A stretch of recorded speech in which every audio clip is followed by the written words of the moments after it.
Watch how horses run. It is power, a spring, and lightness in every single stride. They don't just drag their bodies along. They push off the ground and get that energy back. Their legs work like a perfectly tuned mechanism. Now, answer yourself honestly.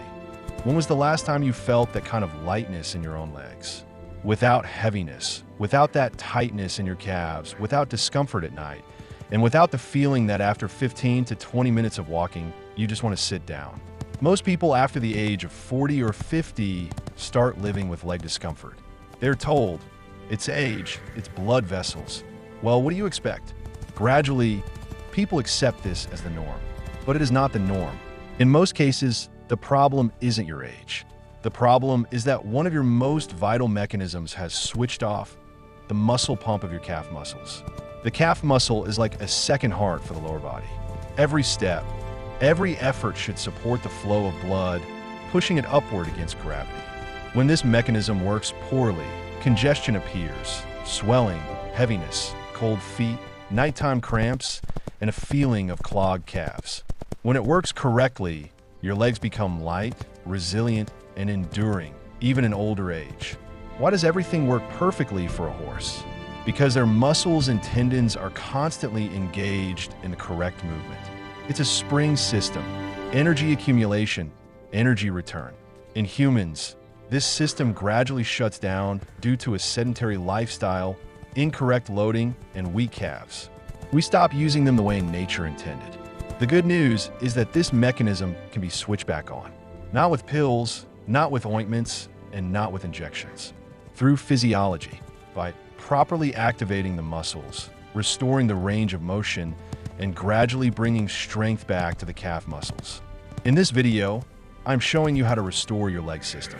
We will break down why calves require strength, what mistakes worsen the congestion, what specific example really triggers the muscle pump, and what leads to the best results. At the end, I will give you a simple 30-second test. You will immediately understand the condition of your device and whether your second pump is truly active. If you watch this video to the end, you will have more than just a set of exercises. You will have a complete restoration plan. And your task is not just to watch, but to understand the principle. When you understand the principle, you begin to control the process. Let's figure out where the problem starts and exactly what needs to change so that your legs become enduring and strong once again. Remember the feeling when your legs carried you forward on their own and fatigue was just a distant memory? When every step was easy, without tension, without pain. Now, stop and listen to yourself. For many today, every step is an effort. It's as if heavy weights are tied to your ankles, and a sticky fear has settled in your mind. What if it only gets worse from here? Doctors often shrug and say the same thing. It's age, just accept it. But I'm here to tell you firmly and clearly, this is not a sentence. It is a mistake.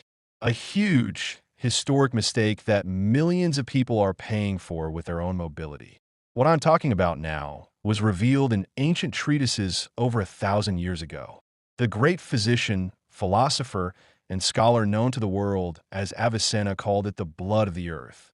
He brought back to their feet those who had already lost hope. The most striking thing is that this remedy grows literally under our feet. It is available to everyone. But pharmacies and the illness industry do not want you to know about its true power. And most importantly, it's not just food. It is the forgotten key to the youth of your blood vessels.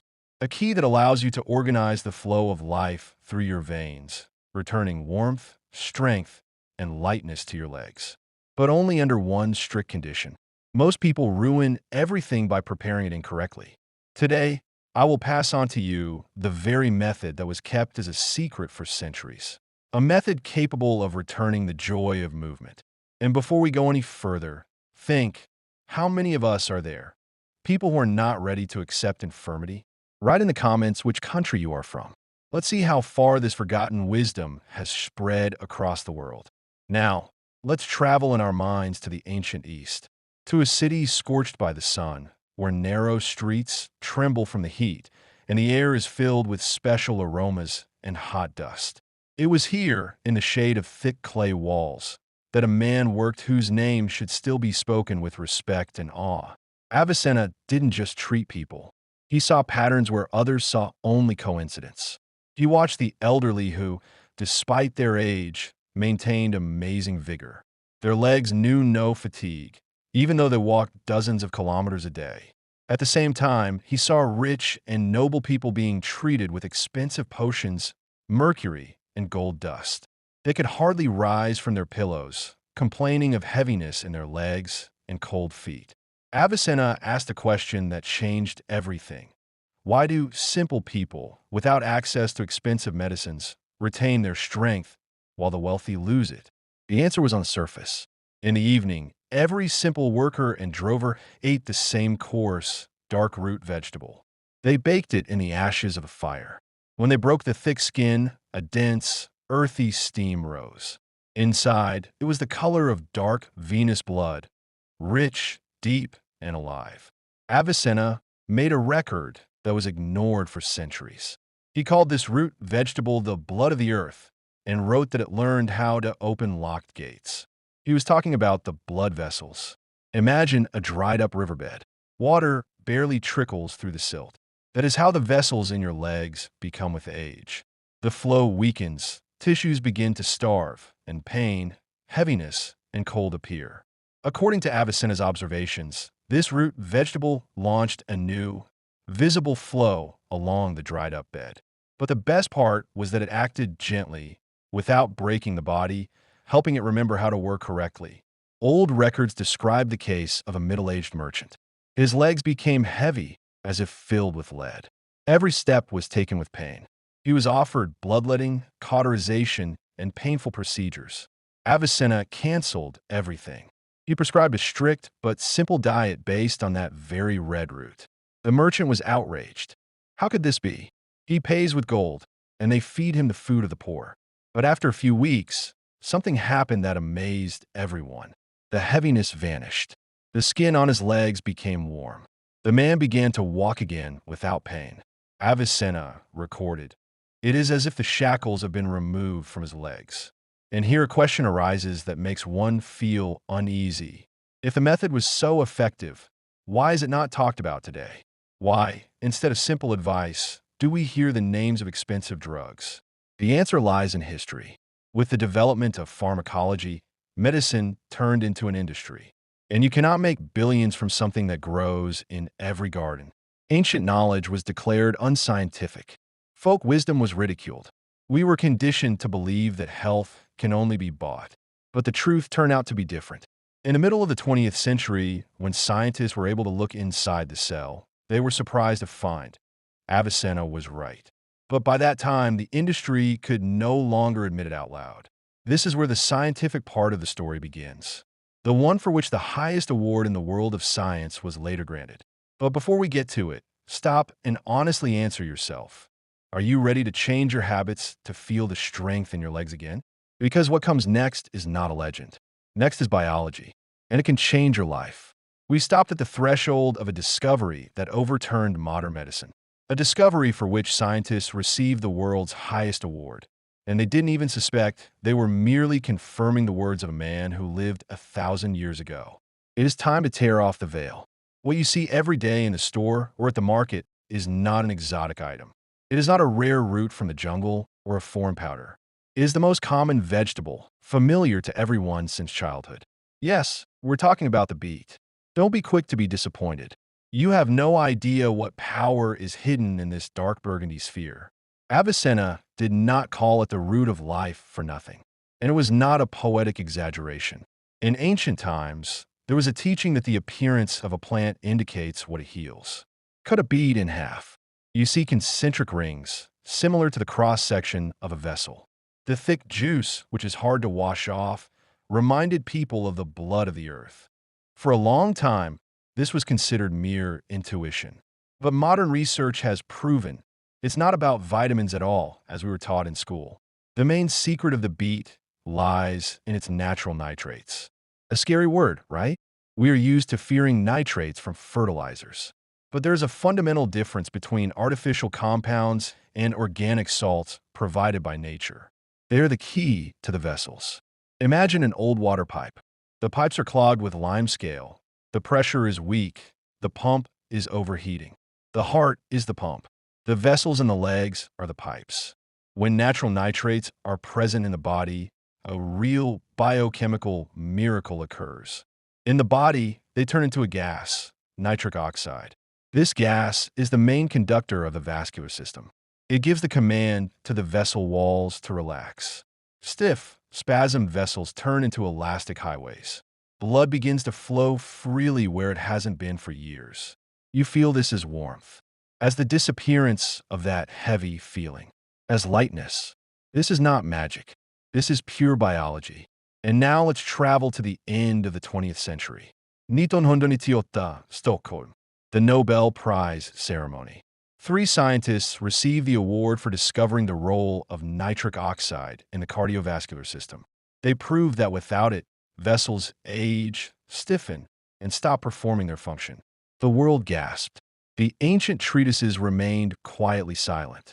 The most unpleasant discovery was something else. After 40, the body begins to produce nitric oxide worse and worse.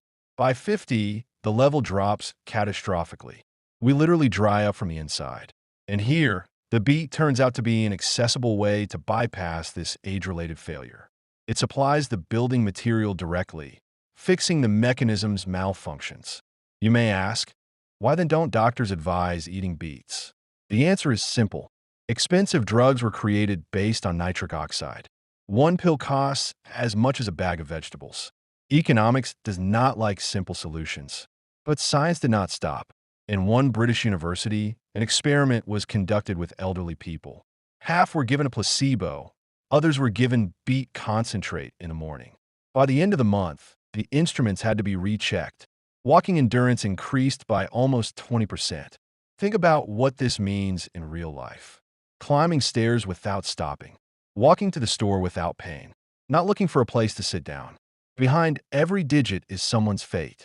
But the most successful moment came later. Nitrates do not only dilate vessels. They make the blood less viscous. Platelets stop sticking together.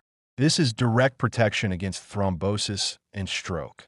Avicenna wrote, "It thins the thick and removes the stagnant." The modern view only confirms this. However, a trap is hidden here. A beet can be both a medicine and a poison. It all depends on the dosage and the method of consumption. This is why many say, "I tried it. It didn't help." They boiled it for hours. They poured out the broth. They ate it with bread and mayonnaise. As a result, only empty fiber enters the body. Avicenna used a completely different approach. He knew that the power of this root is volatile and requires support. And now we have come to the most important part, to what determines whether the method works or not. Next, we move from theory to the example, to the exact method of preparation, to the subtleties that decide everything. Because one small mistake can turn it into a useless side dish. In this part, I will give you the very method that turns an ordinary vegetable into a tool for restoration. A method proven by centuries and confirmed by science. We have come to the very essence, to the moment where everything is decided. For a beet to work as a medicine, and not just as an ordinary vegetable, it must go through a special path. And this path begins in the mouth. Yes, you heard right. Without a certain process, the magic does not trigger for those living in our saliva. If you just swallow it or drink the juice in one gulp, the effect will be almost zero. Nature created a complex, multi-stage mechanism. First, nitrates must turn into nitrites right on the tongue. And only then, in the stomach and blood, do they become that same nitric oxide. Now it's clear why folk methods don't work for most people. They simply violate the requirements. It's like trying to start a car by pouring gas into the trunk. Everything seems to be there, but there is no movement. But I will tell you how to start this engine correctly. And before moving to the recipe, it is important to understand one more thing. The beet works not only with the legs. Vessels are everywhere. When lightness appears below, a wave of renewal switches on throughout the whole body. I have seen people whose mental clarity returned along with the ease in their gait. Ringing in the ears went away. Chronic fatigue passed. This is a side effect they don't write about on medicine labels. And now, the practice. Forget everything you knew about boiling vegetables. We will not boil the beet in water. We will not grate it raw, risking the stomach. We use the method of simmering in its own juice. Take a medium beet, dense, heavy, dark burgundy, without white streaks. It should be hard, almost like a stone. Wash it thoroughly, but do not cut off the tail and the top. Imagine that this is a cork holding the power inside. Break the skin, and the juice will leave. Along with it, the effect. Wrap the root in 2 layers of thick foil, the shiny side in. We are creating a miniature oven. Place it in an oven preheated to 200 degrees, 390 degrees Fahrenheit. And forget about it for exactly 50 minutes. Do not open the door. Do not let the heat out. A critical process is happening inside. The fibers soften and the nitrates concentrate without being destroyed. When you take out the bundle, do not unwrap it immediately. Let the beet cool down. Let the juices return. When it becomes warm, the skin will come off on its own. Underneath, you will find the dark, shiny flesh, as if saturated with ruby light. And now, the most important part, how to eat it. Cut the beet into thin slices, no thicker than your pinky finger. Take 1 slice into your mouth and do not hurry to chew. Keep it on your tongue. Feel the taste. At this moment, the bacteria in your saliva begin to turn nitrates into nitrites. This is the key reaction. You must literally drink this vegetable, slowly mixing it with saliva. Only then will it become medicine. Dosage is of particular importance. This is not food. This is a tool. Start with 1/4 of a beet a day. No more. In the first days, you may feel slight dizziness or a tingling in your fingers. This is not dangerous. It is a sign that the vessels are beginning to open. Blood is rushing to where there was stagnation. And here I want to tell one story. This was a master craftsman named Yusuf, a man of hard labor. By the age of 50, his legs stopped listening to him. The pain was such that it felt like molten metal had been poured into his veins. Doctors said, "Old age. Accept it." But he did not accept it. He began to eat baked beet using this method. The first days were hard. His head spun, life was bubbling. But on the 7th day, he woke up and realized that something was missing. The pain had vanished. He stood up. His feet touched the cold floor, and he felt that cold. At first, his legs were like wood. After a month, he was walking without a cane. People spoke of a miracle, but the miracle was simple. Patience and precision. The body does not fix itself instantly. It rebuilds slowly. And here lies another mistake that almost everyone makes. They think of eating beets with bread. Yeast blocks absorption. You yourself block the path of the instructions. Eat it separately, in silence, without the television. This is not a meal. This is a ritual. But even that is not all. The effect has a peak. Maximum power occurs 2 to 3 hours after ingestion. Avicenna knew this. He advised eating the root in advance, before activity. Now you understand how accurate his observations were. And if you think that just eating a beet is enough, you are wrong. It only opens the gates. For blood to flow through the dilated vessels, movement is necessary. And in this part, we will talk about how to increase the effect manifold, how to include one vegetable into a restoration system. Because now, the most interesting part begins.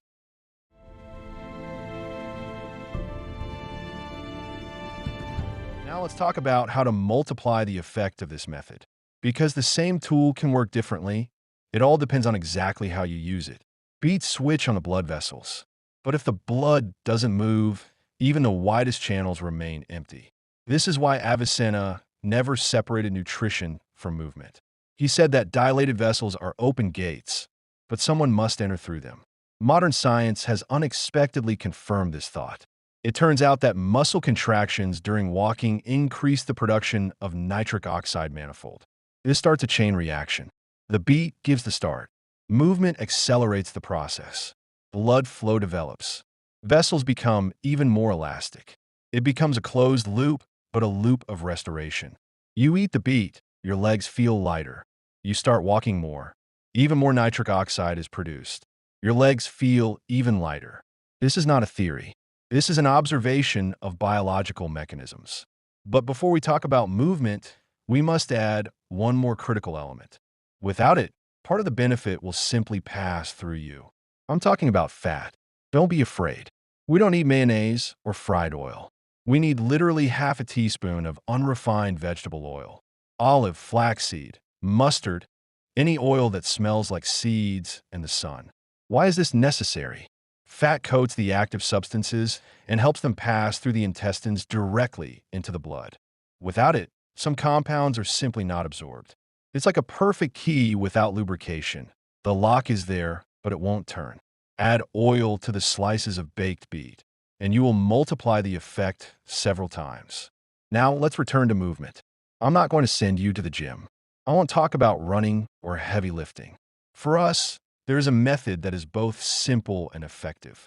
Sometime after consuming the beet, when the concentration of active substances in the blood is at its peak, stand up straight. Feet shoulder width apart. Slowly rise onto your toes just 1 centimeter, half an inch, and then drop back onto your heels sharply, but without a heavy jar. Repeat this movement 30 times. What happens at this moment? The vibration from the heels travels up through the veins. It's as if it shakes the valves that haven't worked for years. Blood begins to rise against gravity, and the beat has already expanded the pathways. You get a pump effect. You're literally pumping your venous system. This technique, by the way, was used in the last century, long before modern drugs. It is gentle yet powerful. However, there's an important rule. If you have confirmed blood clots, thrombi, start very cautiously and be sure to consult a doctor. The body always sends signals. If you feel sleepy after a meal, it means the brain isn't getting enough oxygen. If vigor appears after a course of beats, it's a sign the system has started working. But it doesn't end there. There are products that turn the beat from a soloist into an orchestra. The first such partner is garlic. We're used to its effectiveness against colds. But paired with beets, it does something more. Beets dilate the vessels. Garlic, thanks to allicin, helps clear them of deposits. This is not addition, it is multiplication. But remember, garlic must not be heated. High temperature destroys its active compounds. Crush a clove with a knife and let it sit in the air for 10 minutes. Only then add it to the warm, but not hot beet. There is another booster that few know about, the walnut. Its shape not coincidentally resembles a brain. It contains arginine, an amino acid from which the body also produces nitric oxide. By adding walnuts to the beet, you create a double source of nutrition for the vessels. But what about those with a sensitive stomach? Here again, we find the wisdom of the ancients. If raw garlic irritates the lining, it can be baked along with the beet.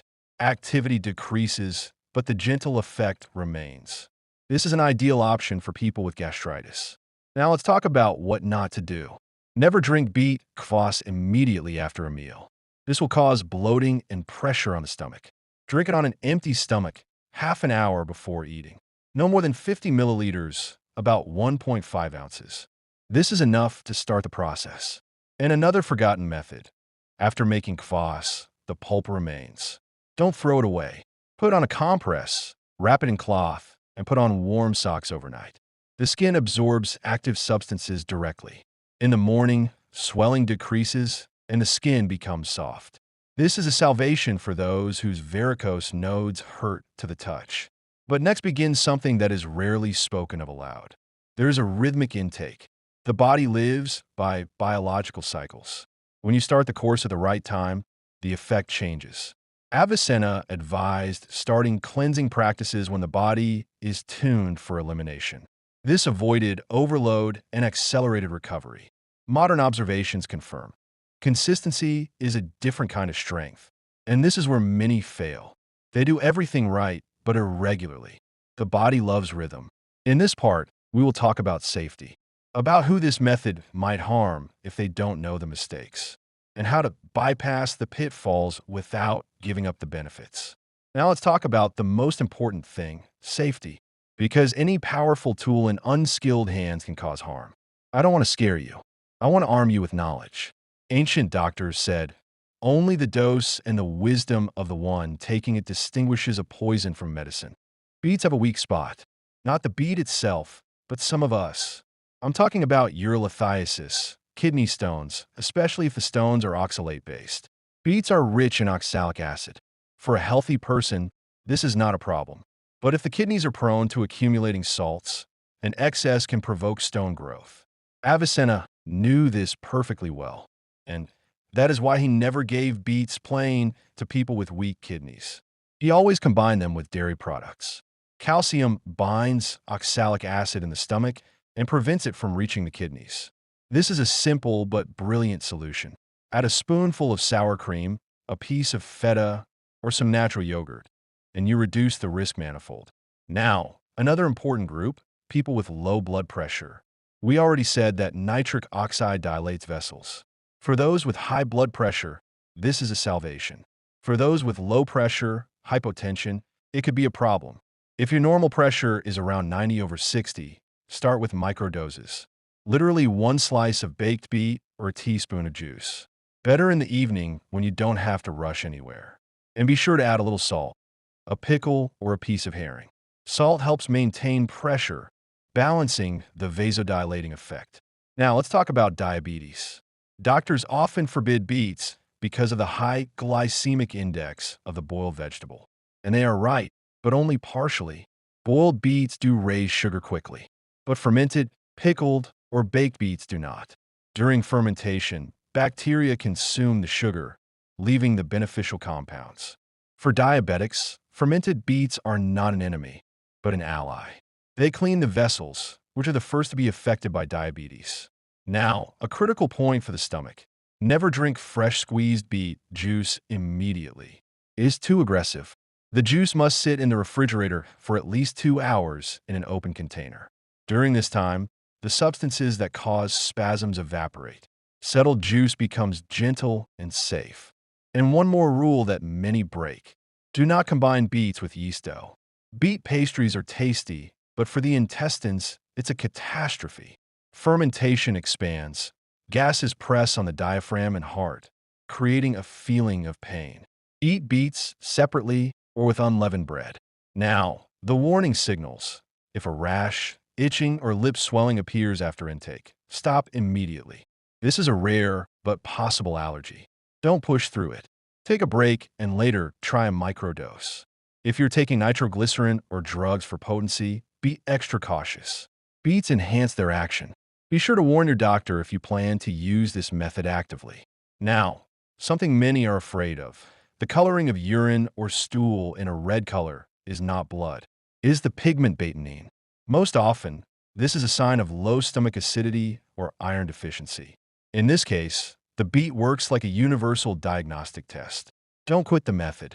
Better check your ferritin levels. Now the main thing, patience. Vessels do not rebuild in one day. It takes time. The minimum period after which you could draw a conclusion is 3 months. This is the cycle of blood cell renewal. Keep a simple diary. Record sensations, not numbers. Today I walked further. Today my legs didn't swell. Today I didn't look for a place to sit down. These small victories add up to a big change. In this part, we will talk about how to fix the result forever, how to make sure the relief isn't temporary, and how to turn this method into a lifestyle. It was a challenging experiment. Now let's talk about how to fix the result forever. The truth is, a beet is not a magic pill. It is the ignition key. But even the best motor won't go far if there is bad fuel in the tank and the tires are flat. For the result to stay with you, you must build a simple but stable system using this method. Let's start with the most obvious: nutrition. When the beet cleans the pipes, leave it in place. If we don't feel its action, everything will return. Avicenna said, food should be medicine, and medicine should be food. What multiplies the effect of beets tenfold? Greens, parsley, dill, cilantro. These are not decorations. They are catalysts. They contain folic acid, intended for the renewal of vessel walls. Beets expand the channel, and greens help patch the damage. Eat a bunch of greens every day. Don't chop them finely. Tear them with your hands to keep the juice alive. Add simple buckwheat to your diet. It contains rutin, a substance that strengthens capillaries. It makes the vessels strong as steel threads. And now about what slows down recovery: sugar and white flour. This is glue. It clogs what you're cleaning so thoroughly. Give up sweets for at least a month, and the body itself will tell you when it is cleared. An ordinary carrot will seem sweeter than a cake. Now about movement. The leg muscles are the second heart. They're the ones that help the blood rise upward against gravity. If the muscles are sluggish, blood stagnates. But you don't need a gym. There's an exercise that replaces an hour of running without straining the joints. Stand straight, feet shoulder width apart. Slowly rise on your toes with a deep breath. Hold for a second, and just as slowly lower yourself with an exhale. Without a jar, under control. Do 10 repetitions. You will feel warmth rising from your feet to your knees. This is the blood you just pushed upward. Do this every morning while the tea or coffee is brewing. In a month, your calves will be firmer and your gait more confident. Never start a load if your legs are cold. Rub them with your palms until warm. Cold muscles are brittle. Warm ones are elastic. Now let's talk about something rarely considered: stress. When you're nervous, your vessels spasm. This is an ancient reflex, fight or flight. But we don't run. We sit and worry. And all that spasm hits the legs. Beat treatment will be weak if you live in constant tension. There's a simple relaxation technique. Sit comfortably. Close your eyes. Imagine your legs are sinking into warm sand on the seashore. Feel this warmth physically. Breathe with your belly. Slowly. 5 minutes before bed replaces a handful of sedatives. The connection between body and psyche is not mysticism. It is physiology. Now, the daily routine. We are children of the sun. The best time for vascular support is the morning from 9 to 11. At this time, metabolism is most active. A beet eaten in the morning is absorbed best. After 7 in the evening, metabolism slows down. Late eating overloads the system. If you want healthy legs, don't eat at night. Drink warm water and go to sleep. Sleep from 10 p.m. to 2 a.m. is the time for vessel restoration. If you sleep during these hours, the body works for you. Now I want to tell you a story. A man was 75. He came with a cane and a faded look. He said, "My legs won't carry me. Life is over." We started with the basics. Beet kvass in the mornings. No sugar. 15-minute walks. 3 weeks later, he came without his cane. He said he forgot it on the bus. And 6 months later, he signed up for a dance club. He didn't become young, but he became alive. And that is the main thing. Consistency. That is the secret of success. You can't brush your teeth once for a whole life. You can't repair vessels for a week and then forget. This is a path that starts with one simple beat and leads to free movement. Now you have everything: understanding, recipes, safety rules, and a lifestyle. Only the last step remains: action. Knowledge without application is dead. And now the only question is, what will you do with this? Close it and forget? Or go and take the first step? Our ancestors knew. As long as a person moves, life moves with them. And let every step you take be a step toward freedom. And now, having reached this moment, let's stop. Not to finish, but to feel where you are. The most valuable thing happens not at the beginning of the path and not at the end. The most important thing happens here, in the moment of realization. You could listen to this as a fairy tale, as a story, as a beautiful narrative about the past, about ancient doctors, about the earth. But your ears heard something more, a subtle hint, an invitation. Because in reality, all this time, it wasn't about the beat, and not even about the legs. It was about choice. Each of us eventually faces the question to accept or to fight, to give in or to try. Age. This word sounds like a sentence only when we allow it to be spoken that way. Our ancestors didn't measure life in numbers. They measured its function: to work, to rejoice, to be active. As long as a person wakes up in the morning and thinks the earth is under their feet, they are alive, truly alive. And if you're listening to this now, it means there is still movement within you. Even if it's quiet, even if it's almost unnoticeable. You could have turned off this video at the very beginning. Said, just another story, more promises. But you are here, and that means something within you responded. Maybe it's a gut feeling, maybe hope, or maybe just the human desire to live easier. Not faster, not younger, but easier. Lightness is when you get up from a chair without an internal sigh, when you don't look for something to lean on, when your legs don't remind you of themselves every evening. This is not a luxury. It is the normal state of the body that has simply been forgotten. We live too long in endurance mode, enduring pain, enduring heaviness, enduring decay. But the body never asked for endurance. It asked for attention. And that attention is what you have started to return just by listening. Perhaps you'll say, I've tried so many things. Yes, but you tried in fragments, without a system, without rhythm. And life is rhythm, step by step, day by day. No one becomes weak overnight, and no one returns strength in one day. But every day either leads toward infirmity or away from it. And this is where it gets interesting, because at this moment, you're no longer a listener. You're a participant. You can simply close this video and return to the habitual. Or you can take a small, almost unnoticeable action. Get that root vegetable, not as a medicine, but as a symbol that you have decided not to give up automatically, not to drift by inertia. You're not doing this to prove anything to anyone, not to doctors, not to relatives, not to neighbors. You aren't doing it for records. You're doing it for yourself, because freedom begins with movement, even if that movement is one step to the kitchen. And if you felt even a slight warmth in your legs, even a hint of relief, then the process has begun. Don't demand a feat from your body. Give an opportunity. Consistency is more important than intensity. Rhythm is more important than effort. And if you ever feel lazy, that's normal. If you skip a day, that's also part of the path. Just remember this moment, this voice, this feeling of a calm choice. And take one more step, today, tomorrow, in a week. Not for the sake of youth, for the sake of dignity.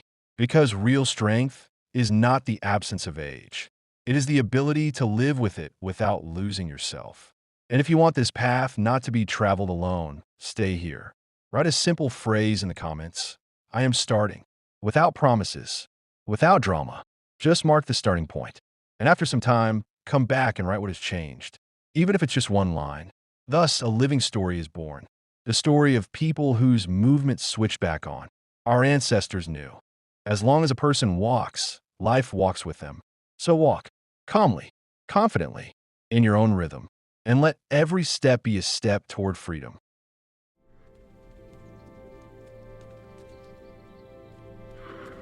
There are moments in history when knowledge does not disappear by accident. And now we have come to the very core of my family's legacy. Avicenna understood one simple thing perfectly. If something truly works, it either becomes a way of life or people begin to hide it. And what happened next, he saw with his own eyes. People kept this root vegetable, but they stopped treating it as a medicine. They began to boil it, cut it, mix it with whatever they wanted, and serve it as a side dish. It stopped being a ritual and became just food. And at that moment, the power left. Not all at once, but slowly, like water leaving a dried-up spring. Avicenna wrote that a person's health declines not when they stop seeking treatment, but when they stop being attentive.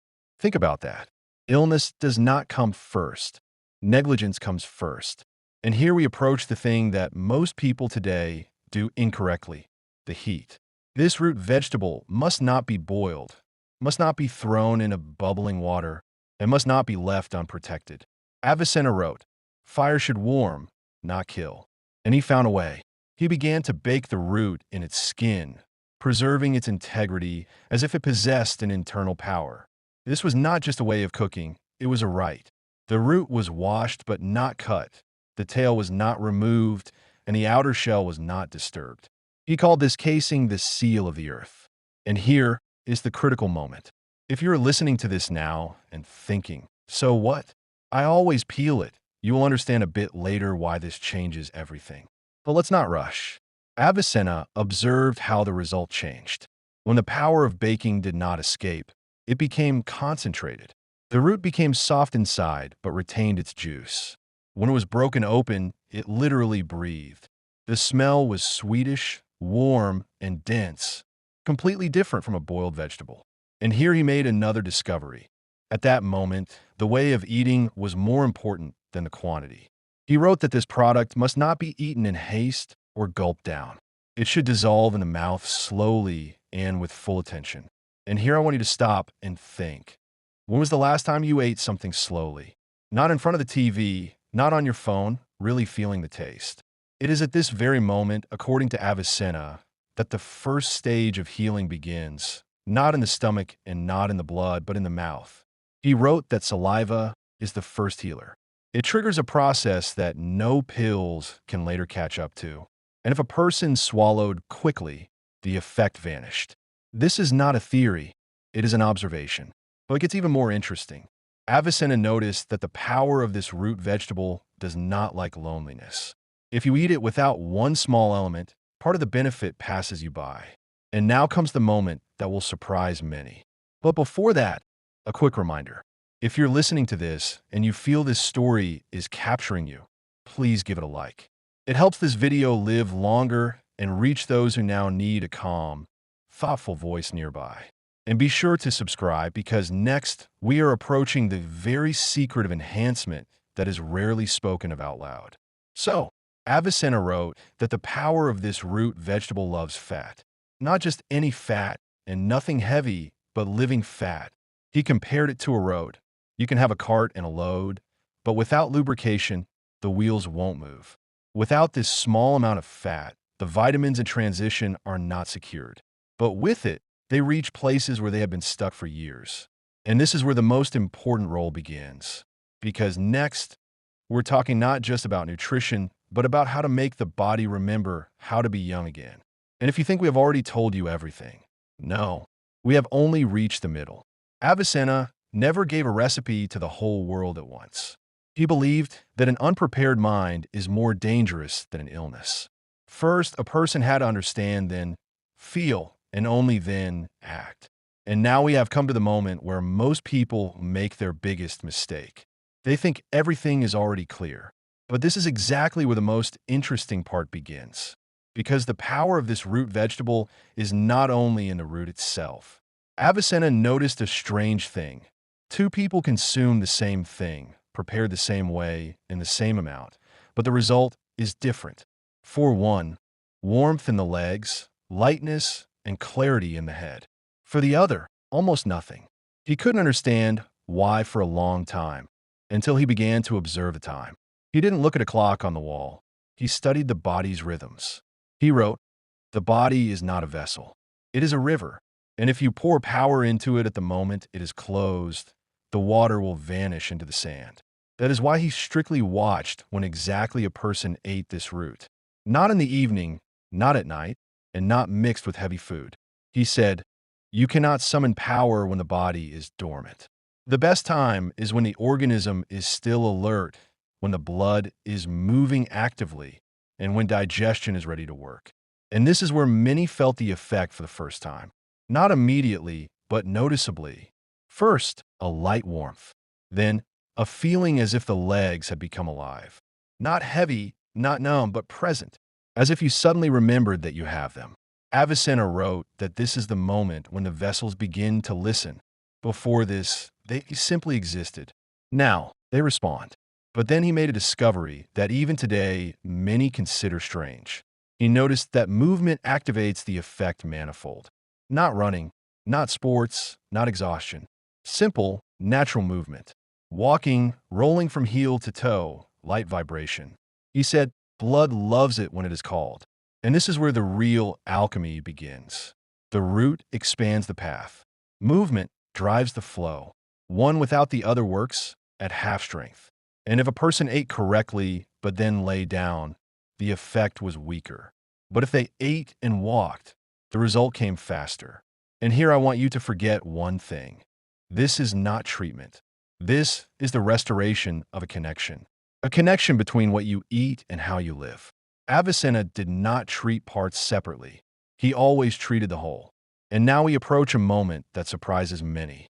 Because next we will talk not about the body, but about the head. He noticed that people whose leg condition improved also had a change in their thinking. Their speech became clearer, the ringing in their ears disappeared, and focus returned.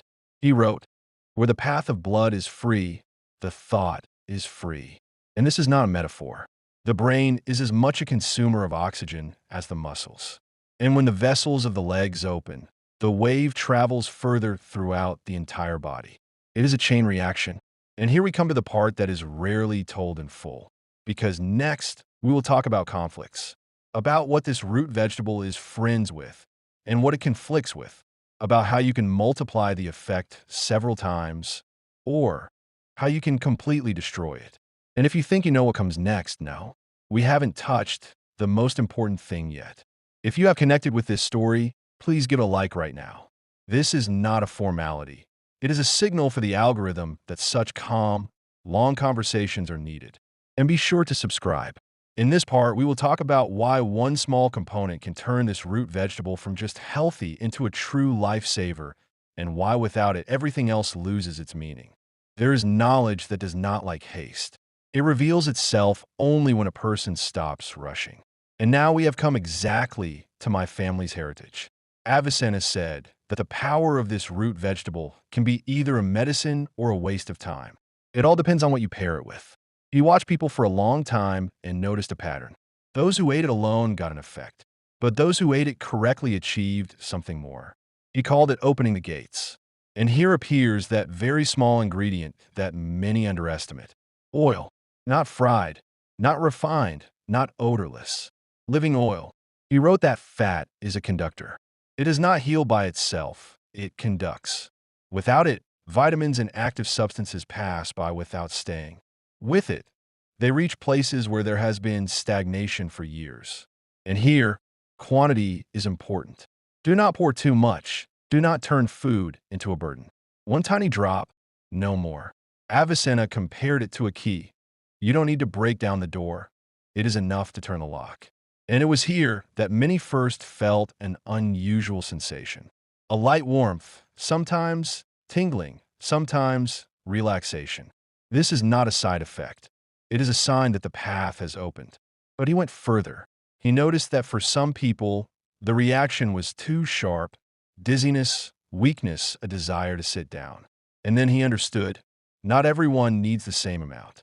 He wrote, the strength of the measure must not become a burden. That is why he insisted on gradual progress. Start in the evening, listen to your body, and do not rush the process.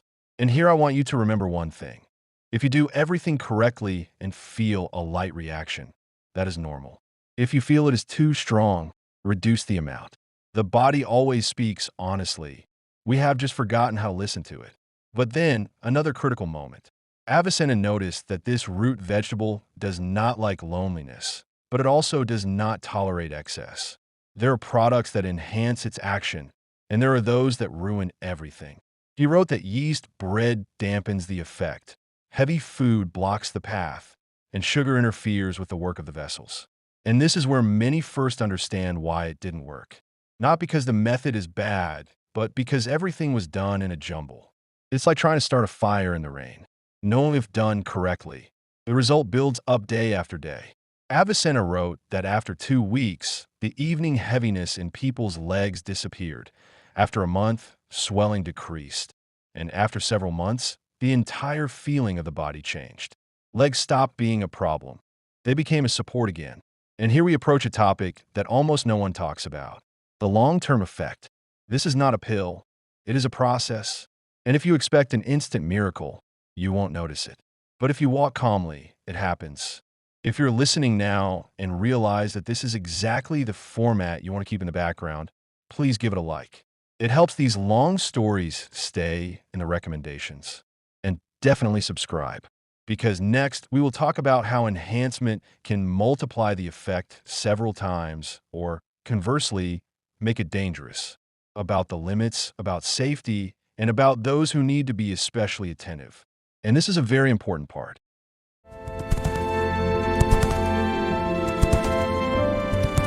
There's a moment when knowledge stops being just inspiring and starts becoming a responsibility. And that is exactly where we are now. Avicenna was never a mindless romantic. He didn't say, this will suit everyone. He said it differently, to each according to their nature.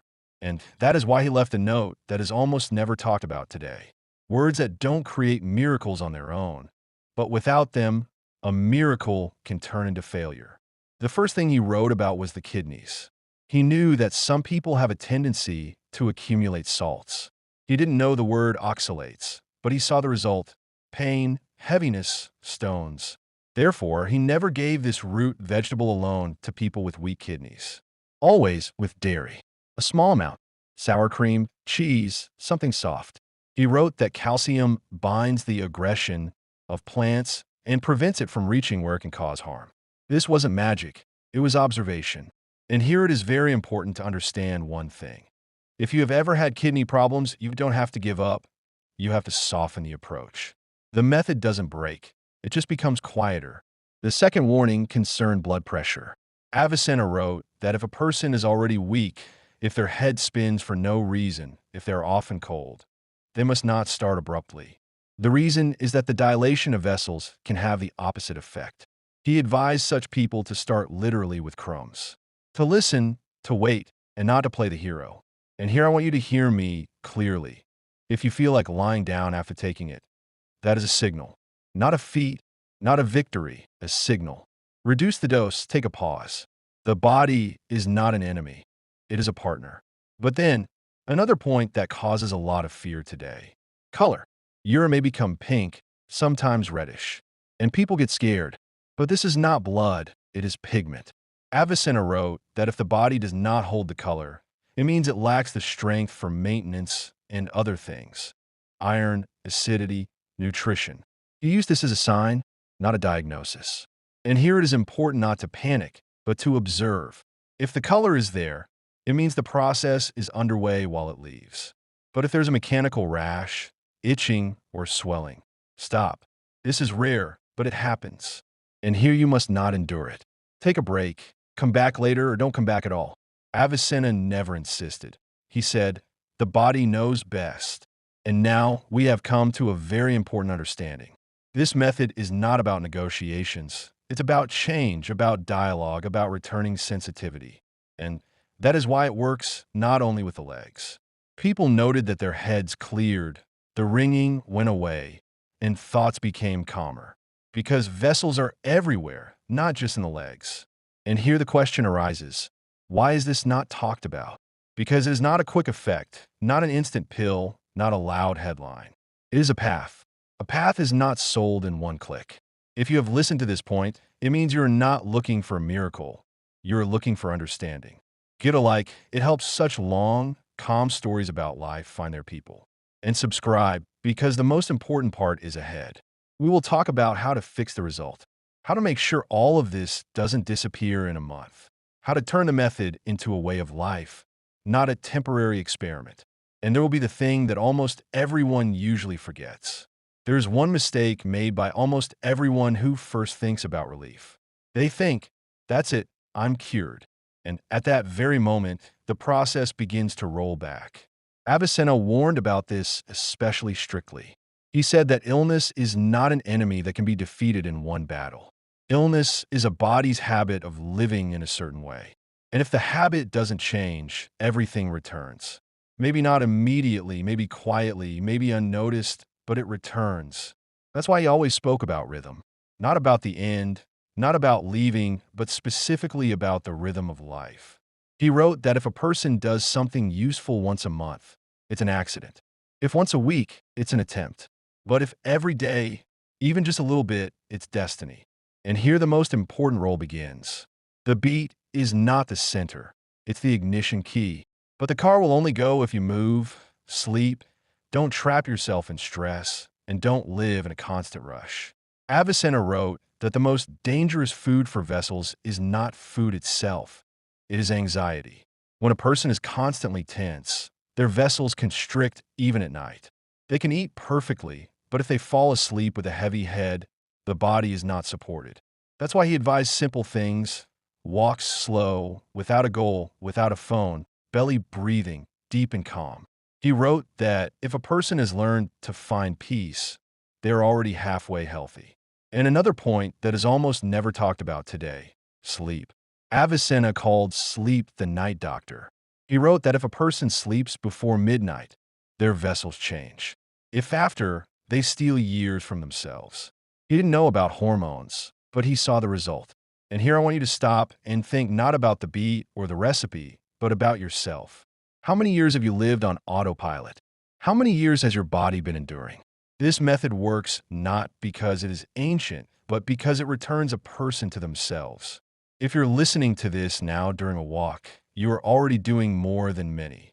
If you're listening to this at home, slowly walk around the room, feel your feet.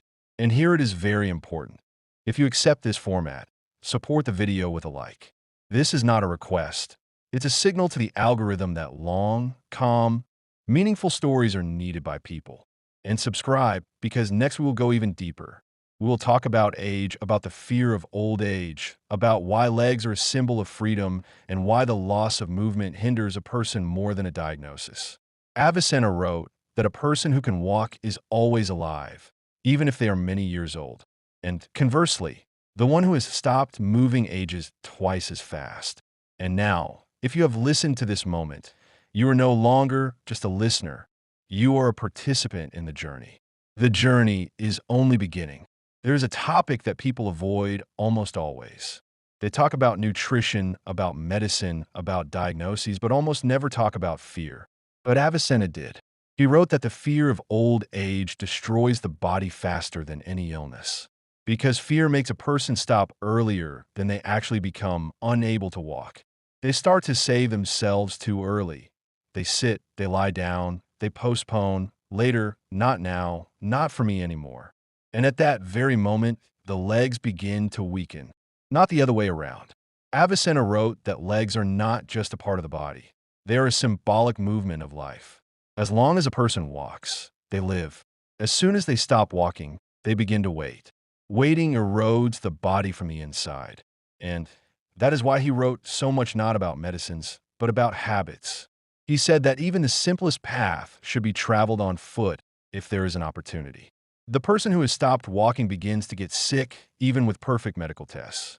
And here it is important to understand one thing.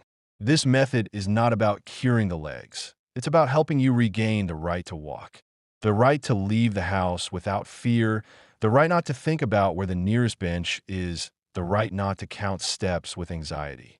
Avicenna wrote that a person ages not when they are many years old, but when they stop believing they can change something themselves. And now I want you to hear this very clearly. If you are here, if you're listening, if you have reached this part, you haven't given up yet. And that is already a victory. People often wait for a moment in their dreams, when there is no pain, when there is time, when motivation appears. But motivation does not come first. First comes action. Small, awkward, slow. One step, one day, one evening without haste. Avicenna wrote that the body loves regularity more than heroic feats. And that is why this method doesn't work for those who wait for a miracle, but works perfectly for those who just keep going. If you think this story supports you, pass it on. Send it to those who complain about their legs but change nothing. Sometimes a person doesn't need advice. They need a calm voice nearby. And subscribe to the channel. There will be no rush here, no shouting, no promises of results in 3 days. There will be a path. And ahead is another important topic. We will talk about why pain in the legs often doesn't start in the legs, why the body stores at the bottom what a person hasn't lived through, and why, having started to move, people suddenly start to cry for no reason. This is not weakness. It is liberation. And that's what we'll talk about next.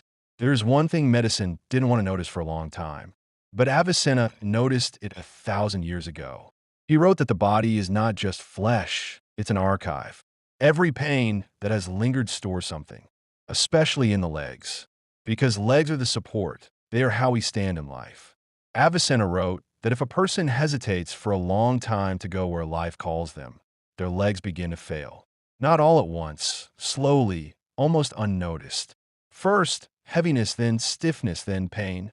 And the person says, it's age. No, age has nothing to do with it. He wrote that legs often take upon themselves what a person couldn't live through: fears, resentment, anger, unmade decisions. And that's why sometimes something strange happens. A person begins treatment, eats right, moves, and suddenly they're overwhelmed. Tears, irritation, sadness without a clear reason. People get scared, thinking, I've gotten worse. But in fact, they become more alive. Avicenna wrote that when blood begins to flow freely again, it brings not only oxygen, it brings feeling. What was suppressed for years begins to come out. And that is normal. This is not weakness, it is cleansing. He advised in such moments not to run away from it, not to stifle it, but to let the body live through it. A walk, silence, breathing. He wrote that tears sometimes heal vessels better than any herbs because after them, the spasm leaves. And here it is very important to say, if during this journey you become emotional, you are not alone. This happens to everyone. It's just not talked about. People are afraid of appearing weak. But Avicenna wrote that true strength is allowing the body to be alive. And here another critical moment appears: support. He said that a person who seeks healing alone moves slower, not because they are weak, but because they have no one to mirror their journey. Therefore, he always advised sharing, talking, telling. And now I'll say it directly. If this story resonates with you, write even one word in the comments. This is not for the algorithms. It's for you. When a person marks their journey, they stop doubting. And if you feel at peace here, stay, subscribe. There will be no racing for views here. There will be a human pace. And next we approach a very important topic. We will talk about why some people do everything right, but the effect comes slowly. And why this is not a failure, but a sign that the body is rebuilding deeper than it seems.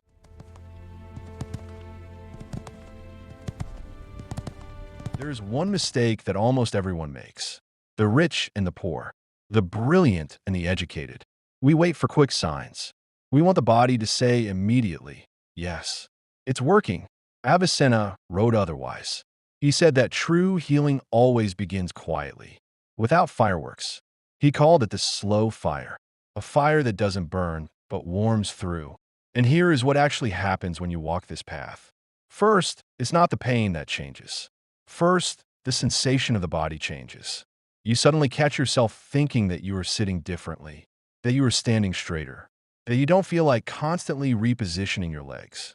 These are very subtle signals, and these are the ones most often ignored. People say, "I'm still in pain, so it's not working." Avicenna wrote that pain is the last stage to leave. That pain is a scream. A scream only erupts when a problem hasn't been heard for a long time. First, the body learns to conduct blood again. Then, to trust movement again. And only then does it let go of the pain. He wrote, "He who hurries healing pushes it away." And it is very important to understand this now. If you're listening to this story and thinking, "It's not like that for me yet," stop. You aren't falling behind. You're going at your own pace. Avicenna never compared people. It was his belief that every body has its own speed. He said that for a person who has endured for a long time, the state of health declines further, but the recovery goes deeper. And do you know what he considered most dangerous? Giving up halfway. When a person says, "I'll try it," it didn't help, and returns to the old way. He wrote that at that moment, the body remembers, "Once again, I wasn't allowed to reach the end." And the next time, the response will be worse. That is why he always said, "Better less, but regularly. Better calmly than in fits and starts.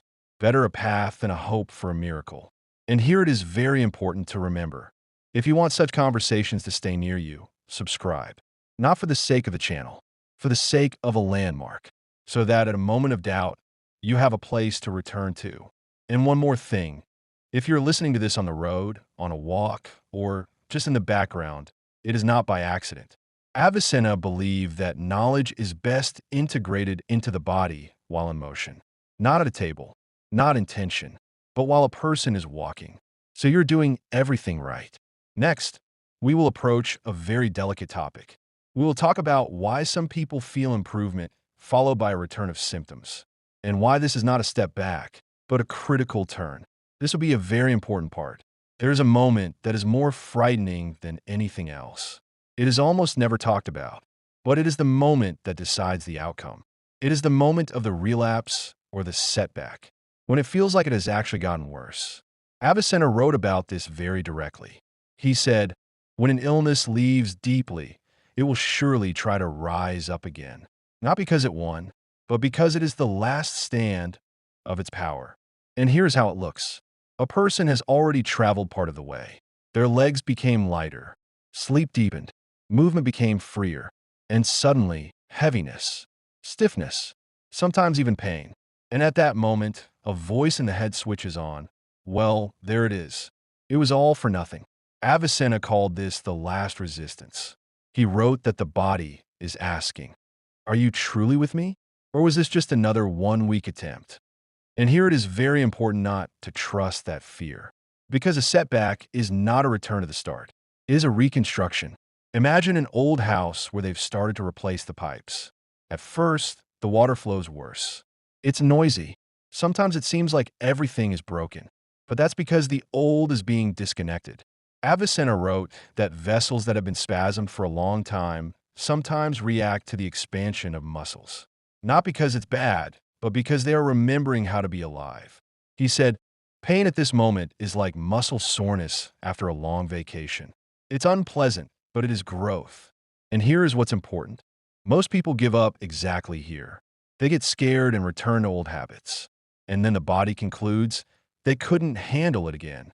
Avicenna wrote that this is the most heartbreaking part because often the real breakthrough is only a few steps away. He advised in those days not to increase the load. Do not try to control it. Do not be a hero. On the contrary, slow down. Less, gentler, quieter, more water, more sleep, more warmth for the legs. He wrote that at this moment, the body requires not pressure, but confidence. And here is a very important question. If you are currently in such a state, stop for a second. You aren't broken. You're on the threshold. And if you feel it's important to go further, not alone, stay. Subscribe, because next we will talk about how to pass through this stage without turning back. And also, why it is exactly after a setback that many people experience their strongest improvement. This will be a key part. There is a point that is impossible to mistake. Avicenna called it the return of the master. The moment when the body stops being a battlefield and becomes a home again. But not everyone reaches this point. Not because they can't, but because they hurry too much. Avicenna wrote that after a setback comes a phase of quiet gathering. On the outside, almost nothing changes. But inside, massive work is underway. The vessels are learning to hold the expansion. The nerves are learning not to spasm at every signal. The muscles are learning to trust their support. And here, something strange happens. A person might experience a lingering exhaustion. Not pain, not heaviness, but specifically fatigue, like after a long journey. And many mistake this for weakness. But Avicenna wrote, fatigue is a sign that the body is working. He compared it to restoring fields after a drought. First mud, then softness, and only then the harvest. And here is what he considered most dangerous at this point: abruptly increasing the load, starting to push it more, faster, stronger. He wrote that this disturbs the fragile balance because the body is still learning. It needs stability, not a heroic feat, he said. He who wants to snatch health away loses it. And if right now it feels like you are standing still, it is an illusion. You aren't standing, you are grounding. And during this period, repetition is vital. The same rhythm, the same simplicity, without searching for something new, without fuss. Avicenna said that the body prefers consistency. It wants to know it will be cared for tomorrow and the day after. And here a very important internal question arises. Are you ready to live so that your body trusts you? Not for a week, not for a month, but as a way of life. This is where the real turning point happens. A person stops treating themselves. They start living differently. And the legs are the first to notice. The gait becomes quieter. The step more confident. The urge to constantly look for a place to sit vanishes. Avicenna wrote that at this moment, a person stands on the earth again. And that is a very powerful feeling. If you feel this voice is for you, stay here. Subscribe, because next we will talk about how to sustain this state and not lose it 6 months later. We will talk about the traps people fall into when they start feeling better. This will be a very honest conversation. There is a moment that looks like a victory, and that is exactly why it is dangerous. Avicenna wrote that when a person starts feeling better, they often stop listening to their body. The thought appears, well, that's it. It's over. And along with that thought, old habits return. Late dinners, sitting without movement, negligence toward details. He called this hasty freedom, when the door has opened, but the person runs out without looking back. Avicenna wrote that at this moment, the vessels are still vulnerable. They're like young shoots, already alive but still tender. And if you start to pressure them again, overloading them with external signals, the spasm returns. Not immediately, but it does. And the person wonders, why again? Because they decided the work was finished. But Avicenna said that health is not an event. It is a process. He wrote, what returns slowly leaves quickly if it is not preserved. And here it is very important to understand one thing. You don't have to live perfectly. No one requires rigid discipline. Avicenna didn't look at extremes. He said the body needs not severity, but regularity. Better a little, but every day. Better gently, but constantly. He advised that in the moment of improvement, do not add new controls. Do not experiment. Simply stabilize. Keep exactly what works. And let the body accept this state as the norm. He wrote that the norm is what the body returns to on its own. And if you're thinking about relief right now, it is not a reason to look away. It is a reason to be grateful and attentive. If this story helps you maintain focus, stay. Subscribe. Here we don't look for miracles. Here we learn not to lose the result. And next, we will talk about the most subtle stage, about the time when improvement becomes habitual, and why that is exactly when people stop noticing it and risk losing it. This will be a very important part. There is a paradox that is rarely spoken of. When things are bad, we are attentive. When things are good, we relax. Avicenna wrote that a person quickly gets used to the absence of pain and stops valuing its absence. He called it silent blindness, when the body is no longer screaming, and it seems like you can live just like before. But that is exactly when most relapses occur. Not sharp, not dramatic, but slow. First, a person moves less. Then they skip a walk. Then they sit just for a bit, which turns into hours. And the body begins to accumulate tension again. Avicenna wrote that illness rarely returns through pain. It returns through forgetfulness. He said, he who stops listening to his body will eventually hear it scream again. And here he taught a very important skill, noticing the good. Consciously, he advised asking yourself one simple question every day. Where was it easier for me today than before? Not globally, not perfectly, but in the small things. Climb the stairs without a pause. Walk further than usual. In the evening, the legs didn't require repairing. These small things are the anchors. If you don't fix them in your mind, they fade from your attention. And along with attention, the care leaves too. Avicenna wrote that health is maintained not by effort, but by awareness. He said, he who notices the small preserves the great. And here is another critical moment. When a person feels better, their surroundings often say, well, you see, it's all gone now. And they expect the person to return to the old pace, to the old loads, to the old demands. But the body may not be ready yet. And if a person starts living not according to their body, but according to the expectations of others, the tension returns. Avicenna warned, someone else's rhythm is poison for a healing body. He advised not to make excuses. Don't try to prove anything. Simply maintain your own pace. And if you are at this stage, where it has become easier, but there's a fear of losing it, you are not alone. This is a very delicate part of the journey. And that is why it is important to stay in a space where this path is understood. If it is important to you not to lose your way, stay. Subscribe. Next, we will talk about how to build this state into your life so that it becomes the background, not the exception. We will talk about the weekly rhythm, micro movements, and how to live so that your legs don't remind you of themselves even years later.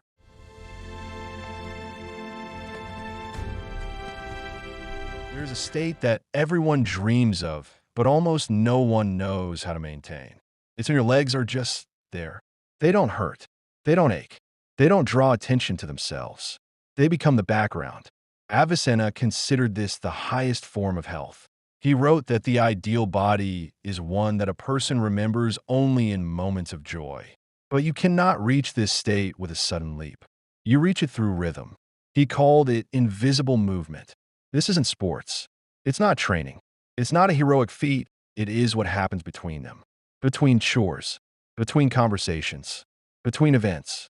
He wrote that the body loves it when movement is woven into life, not hung on top of it. Not going for a walk, but just walking. Not doing something, but simply stretching. Not warming up, but just changing your posture. Avicenna said that every 45 to 50 minutes, the body needs a reminder you are alive. Stand up, take a step, shift your weight. He wrote that this is the true prevention of stagnation. Not great efforts, but frequent ones. And here's a critical moment. People often think that if they feel better, they can live as before or sometimes even move less. Avicenna wrote otherwise. He said, health is not a return to the past. It is a transition to the new. And new means conscious. He advised creating rituals for yourself. Small, unnoticeable, a morning stretch, a short walk after a meal, quiet breathing before bed. He wrote that a ritual is an anchor. It keeps the body in a state of memory. I am being cared for. And then the vessels don't wait for a crisis. They work calmly. And one more thing, very important. Avicenna believed that the legs are especially sensitive to chaos in the head. When a person is always rushing, always late, always living for later, the tension settles at the bottom. He wrote, a rushing mind makes the legs heavy. Therefore, he advised walking slowly at least once a day, without a goal, without a task. Just walk. And if you're listening to this now during a walk, you're doing exactly what he wrote about. If this format helps you not to lose your rhythm, stay with us. Subscribe. We are not here for quick fixes. We are here for quiet, long-term stability. Next, we will approach the concluding parts. We will talk about age without fear, why the numbers in your passport stop matching, and the state Avicenna called quiet strength. There is one question that people rarely ask out loud, but think about constantly. Why is it that the legs give up first? Why not the arms? Not the heart? Not the head? It's the legs. Avicenna wrote that the legs are the furthest place from the heart. And if a shortage begins anywhere in the body, it always shows up at the bottom first. Cold, heaviness, numbness, weakness. He said, blood reaches the feet last and leaves them first. And that is where the beat appears, not by accident, not as the food of the poor, but as a tool to deliver life to where the blood has stopped reaching. Avicenna called it the key to the gates of illness, because it could do what no herbs, ointments, or rubs could. It started the movement gradually upward. And now, pay attention. Here is a critical moment. Most people get confused and find nothing. They say, it doesn't work. Avicenna wrote that a beat is not a pill. It doesn't act head-on. It triggers a process that first happens unnoticed. First, the sensation in the feet changes. People suddenly notice their feet are warmer, that in the evening, their legs buzz less, that in the morning, they don't need to walk it off. This is the first signal. It means the blood is beginning to reach the periphery again. But it gets even more interesting. Avicenna wrote that when blood returns to the legs, it carries away the stagnation. And stagnation is not just physics. It is years of sitting, years of fear, years of later. And that is why sometimes after beats, a person wants to walk. Not to run away, not to train, just to walk. He wrote, when the legs are restored, the soul asks for the road. And this is not poetry. It is physiology. But now I will say something that surprises many. The beat does not like haste. If a person tries to squeeze a result out of it, it shuts down. If eaten on the run, there is no result. If eaten without attention, it works at half strength. Avicenna insisted, the beat is a food ritual. You cannot just toss it in. It needs to be felt, and it will get even deeper. In this part, we talk about why the same beat brings lightness to the legs one time and another time it doesn't, and what critical mistake almost everyone makes. This will be one of the most important parts of the entire story. If you feel that this is yours, stay. Subscribe so you don't lose the thread. And be sure to leave a comment. Are you listening to this at home, on a walk, or on the road? It matters, because next, we will go even deeper. There is one mistake that kills the effectiveness of the beat for almost everyone, and people do it daily. Avicenna wrote about it with surprising harshness. He called it feeding the body without awakening it. It sounds strange, but you will understand now. Most people eat a beet just like any other food, on autopilot, between chores, during conversations, in front of a screen, and yet they wait for a miracle. But the beet is not like that. Avicenna wrote that the beet is a food that switches on the vessels through attention. If there is no attention, it becomes just a red mass. He said, without the participation of the mind, it remains mute. And here's what he meant. The beet doesn't start working in the stomach. It starts working in the mouth. Yes, right there. When a person chews slowly, when the taste unfolds, when the saliva mixes with the juice, the first stage is switched on. Avicenna knew what science only recently confirmed. The nitrates in the beet must first meet the saliva. If you swallow quickly, it's all wasted. If you wash it down, the process is cut off. He wrote, he who gulps down loses half the power. And that is why some people say, it helped me, while others say, I ate it and nothing. They ate differently, even if the product was the same. But that's not all. There is a second mistake, even more subtle. The beet doesn't work in a still body. If the legs don't move, the blood doesn't flow. Avicenna wrote that the beet is the key, but the door still needs to be pushed. Even a light walk after consumption increases the effect manifold. He said, blood loves an invitation, and that is where the magic happens. The beet expands the vessels. The step forces the blood to flow, and the legs suddenly start to feel not like anchors, but like wings. But next, the most interesting part. Avicenna wrote that on the third to fifth day, a person might experience a strange feeling of emptiness in the legs. Not weakness, not pain, a feeling that something has changed. People get scared. They think, am I losing my strength?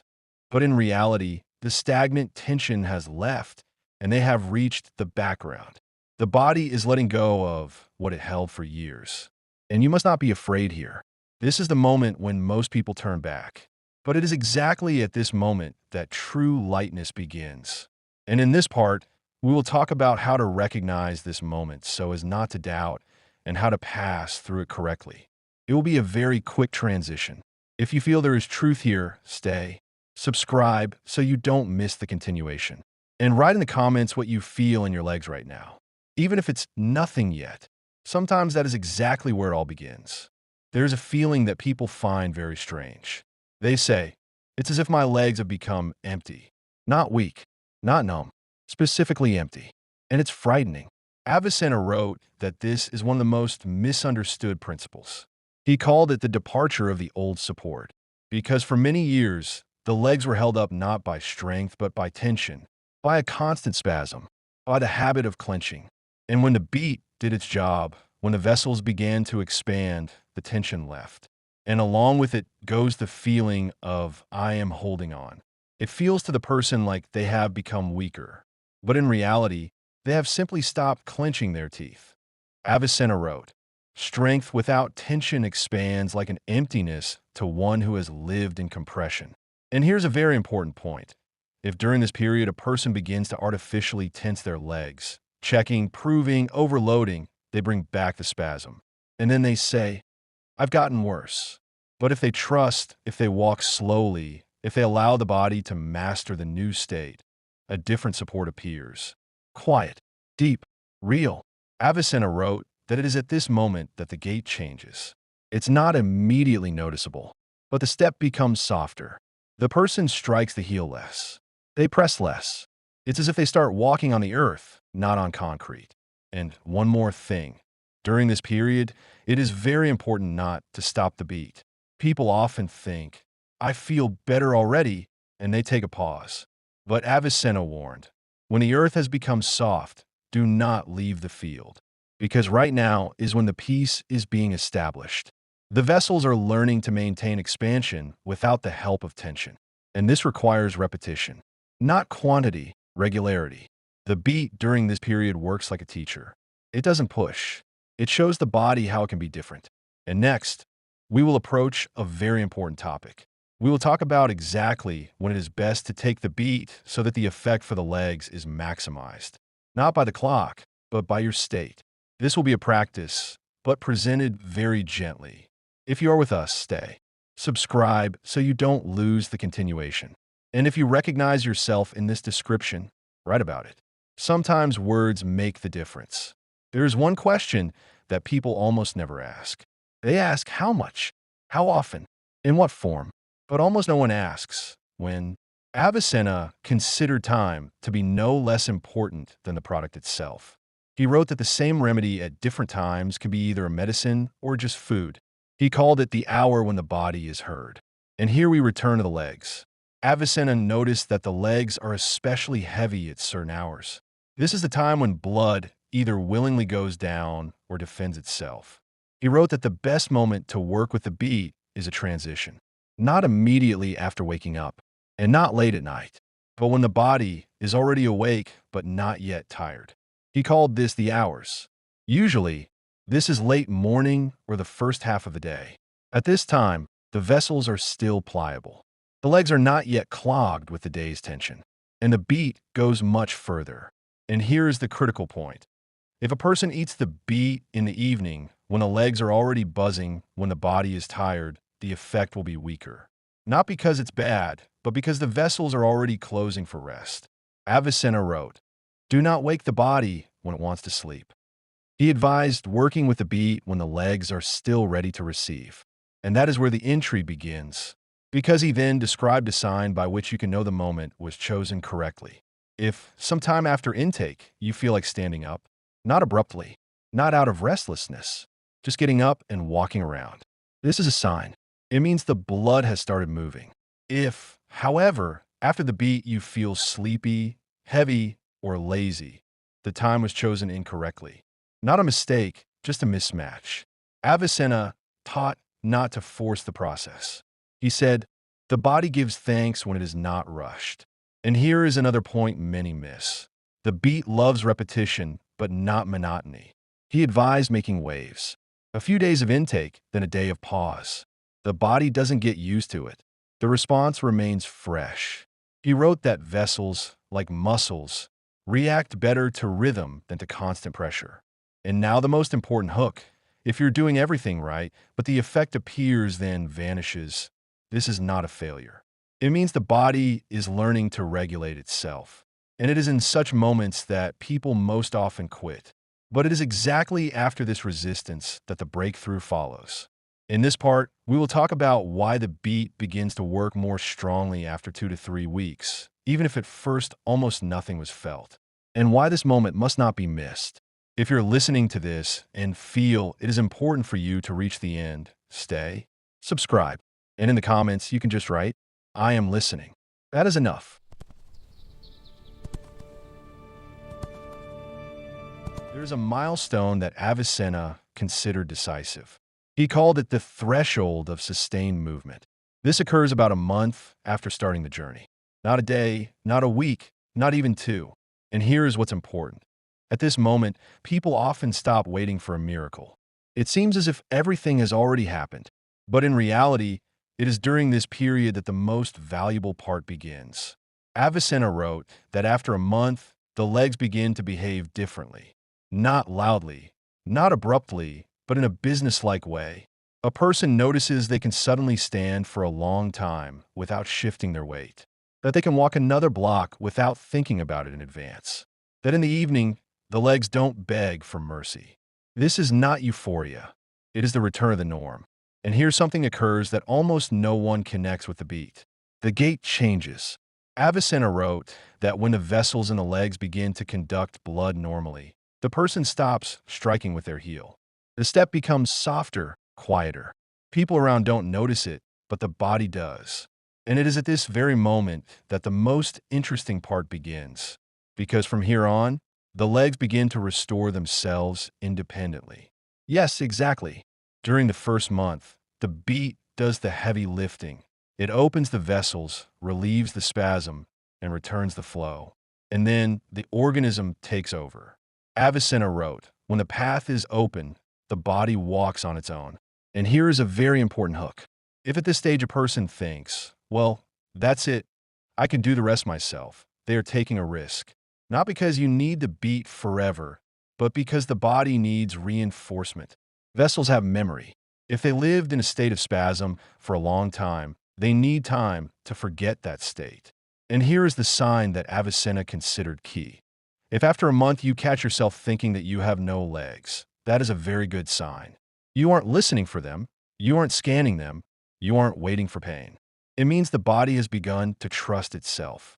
But pay attention now. This is where many make a fatal mistake. They stop everything. They return to a sedentary day, to irregularity, to the old ways. And after some time they say, well, there was an effect, but it didn't last. Avicenna wrote that a month is not the end. It is a transition. In this part, we will talk about why the result lasts for years for some people, while for others it melts away in a couple of weeks, in which three simple things decide everything, without fanaticism and without harsh restrictions. This will be very practical and very sobering. If you're here, stay. Subscribe so you don't miss the continuation. And write one word in the comments, month or I am walking. Sometimes this is enough for the body not to lose its way. There is one bitter truth that almost no one talks about. The beat does not cure forever, and in that lies its strength. Avicenna wrote that a true remedy does not make a person dependent. It returns to the body the ability to heal itself. And here, three things decide everything. They aren't complicated or trendy, but they are what separate temporary relief from the true state of the legs. The first thing is rhythm. Not quantity, not doses, rhythm. Avicenna warned, if a person does something chaotically, the organism doesn't understand what is expected of it. Legs love repetition. They don't demand a feat. They need a signal. We're doing this again. Calmly, regularly. Even a small amount of beat, but in the same rhythm, works better than rare, heavy-hitting days. And if you are listening to this now, catch yourself with a question. Do you have at least one habit that repeats day after day? If not, the legs will return to their old memory. The second thing is movement without heroism. This is where many break down. They think, since it's become easier, I need to walk more, load up more. Avicenna called this the failure of the impatient. Vessels are not muscles. They don't need stress. They need flow. The best movement for the legs is the one after which you don't feel exhausted. Not through force, not through pain, but through the sensation, I feel warmer. If after a walk your legs are warm, you did everything right. If they are heavy, you overdid it. And here is an important hook.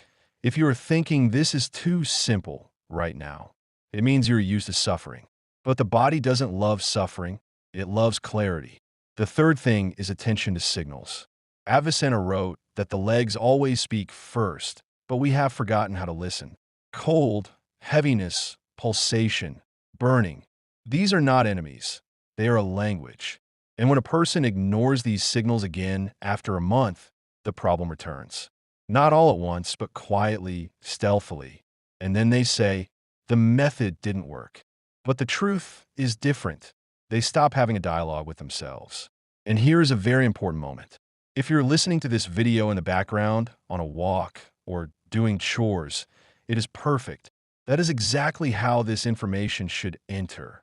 Not as an instruction, but as a reminder. Give it a like if you feel these aren't just words. Subscribe if you want the continuation without haste and without shouting. And write in the comments what you've noticed in your legs lately, even a small thing. Next, we will approach a very delicate topic: why fear literally constricts the vessels, and how the legs are the first to react to anxiety, even if a person is doing everything right. In this part, we won't be talking about the beat, we will be talking about the head. And this will be one of the most important turns in the entire story. There is something almost no one looks at when talking about legs. Fear. Not sharp, panic fear, but a quiet background fear. Fear of aging. Fear that it will get worse later. Fear that the relief is temporary. Avicenna wrote that the body ages not from years, but from the expectation of infirmity. And in this process, the legs are always first. Why? Because legs are the support, they are movement, they are freedom. And as soon as a person begins to internally prepare for limitations, the vessels in the legs constrict earlier than anywhere else. Even if the nutrition is right, even if the beat is there, even if the walks happen. Avicenna called this the internal break. A person may not realize it, but the body does. Here is a simple example. You are walking, and suddenly you catch a thought. What if it starts hurting now? What if I don't make it? What if it all returns again? And at that moment, the legs feel heavy. Not because something happened to them, but because the brain gave a command: save energy. This is an ancient mechanism. The body senses a threat and closes the vessels. The beat can help in such moments, but it does not cancel out the thoughts. And this is where the breakthrough happens. Avicenna taught that leg health begins with the permission to move, not physically, but internally. He advised people with leg problems to stop for a second before a walk and mentally say, I'm going not to test myself. I'm going to live. Just one phrase, but it changes the vascular tone. Not instantly, not magically, but gradually. The body stops being in a mode of waiting for pain. And here is an important hook. If you're listening to this now and catch yourself constantly scanning your body, it doesn't mean something is wrong with you. It means you have lived in tension for a long time, and your legs have remembered it. But there is good news. Avicenna wrote that vessels are very grateful. They quickly adapt to a change in the internal climate, sometimes faster than medicine.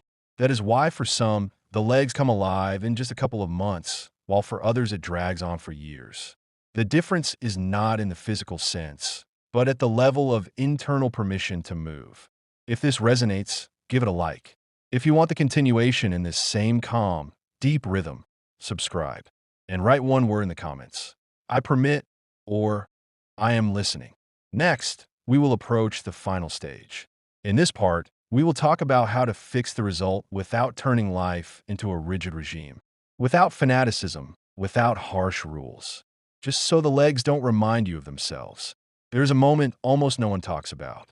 The moment when it gets better. Not perfectly, not completely, just better.